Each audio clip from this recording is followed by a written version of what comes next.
Hello અવાજ આવે છે બધા નહીં? હા કે ના? જમીન તો આવ્યો છો ને બધા? ઓકે. સર્વે મહેમાનોને મારા નમસ્કાર. મારું નામ આમ તો બધા મને ભૂલણીઓ કહે છે. તો વાત એમ છે કે જ્યારે સવારમાં જ્યારે પક્ષીઓ જ્યારે મને સાદ આપતા હોય ને ત્યારે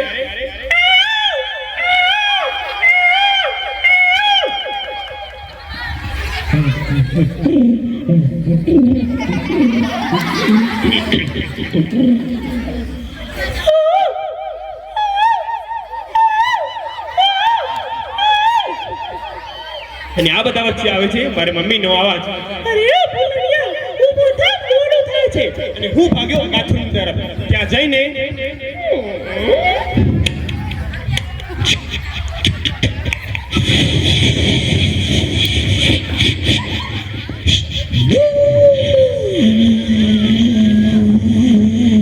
ત્યાંથી બહાર નીકળીને મેં મમ્મીને પૂછ્યું, મમ્મી નાસ્તો? ત્યાં તો કુકરની સીટીએ જવાબ આપ્યો. બીજી તરફ ઘડિયાળનો કાંટો, ઇકો થોડો ઓછો કરો. Eco hello okay. બેઝ થોડો ઓછો કરતો. Okay hello. તો બીજી તરફ ઘડિયાળનો કાંટો.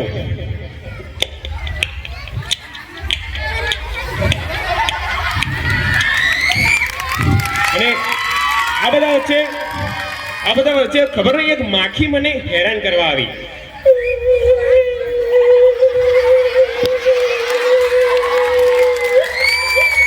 माखी ऑफ, पप्पा કર્યું टीवी ऑन. भैया इन कॉकरोचों ने मुझे परेशान कर रखा है, आज मैं इन्हें नहीं छोड़ने वाला हूँ. मैं तो पापा हूँ, इस दुनिया का पापा. आज मैं किसी को नहीं छोड़ूंगा. तुम दोनों मेरे घर में कैसे घुसे?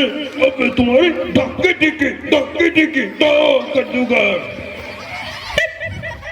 हाँ माँ, शाम कहाँ है? आज तक मुझे इन आया था.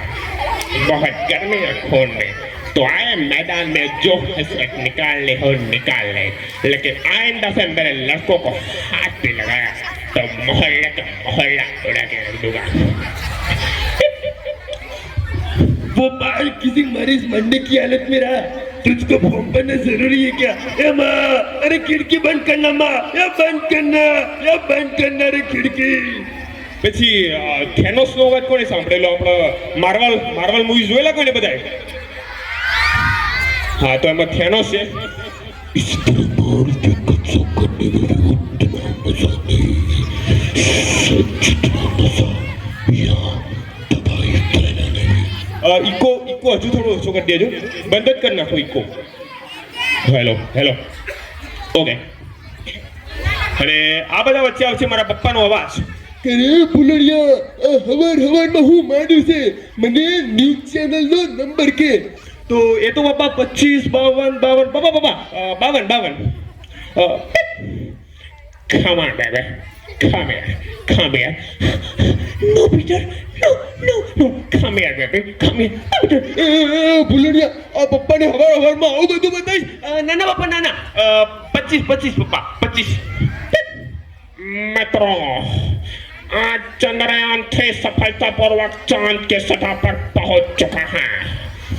अरे मारा पप्पा बोले કે અરે સાંભળે છે, આ ચંદ્રયાન 3 તો ચાંદ પર પહોંચી ગયું. મારી 4 ટેબલ પર ક્યારે પહોંચશે? તમે હવે નાવા જાઓ અને આ તમારા ભૂલણિયાને સાબુ અને કાથી લેવા માટે મોકલો. એટલે હું ઉપડ્યો સાબુ અને કાથી લેવા માટે.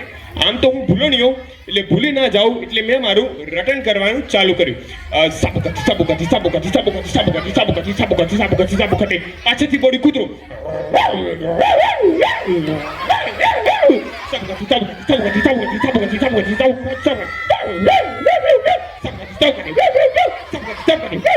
એમ કરતો હું પહોંચ્યો હાઈવે પર. ત્યાં એક ટ્રેન જતી જોઈ.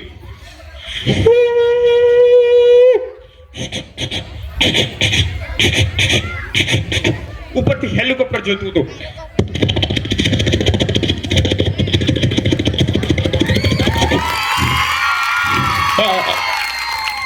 બાજુમાં ઊભું હતું બુલેટનું બાઇક.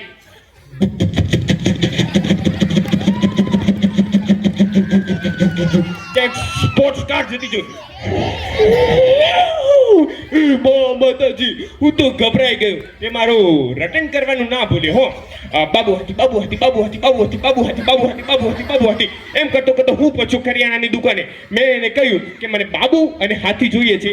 તો એ બોલ્યો, જો બેટા, બાબુ તને મળશે ગાર્ડનમાં અને હાથી તને મળશે જંગલમાં. તો હું પહોંચ્યો જંગલમાં. ત્યાં એક પહાડ જેવો વિશાળકાય હાથી જોયો.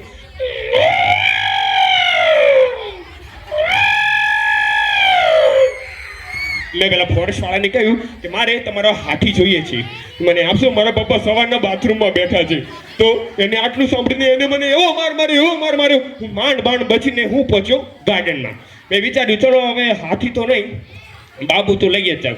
મેં એક જોયું, એક ગુજરાતી કપલ તે વાત કરી રહ્યું હતું.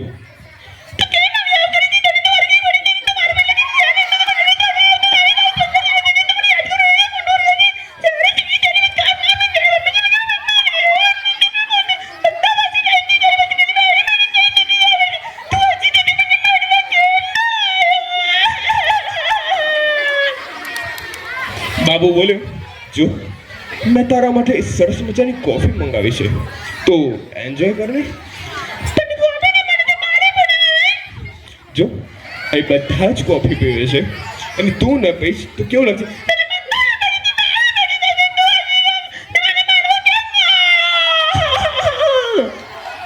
મેં એમના જોડે ગયો અને કહ્યું કે તમે બાબુ? કે હા. મેં કહ્યું કે મારા બાબા હજુ સવારના બાથરૂમમાં બેઠા છે અને તમને યાદ કરે છે, તમે આવશો મારી જોડે? તો આટલું સાંભળીને એનો પાડો આસમાને જતો રહ્યો અને મને આને એવો માર માર્યો, એવો માર માર્યો. હું માંડ બચીને અહીં પહોંચ્યો. હવે હું તમને પૂછવા માંગુ છું, તમારા પાસે બાબુ નાતી હતું કોઈને? મારા પપ્પા હજુ બાથરૂમમાં જ બેઠા છે, હોય તો કહેજો. હા, ઓકે.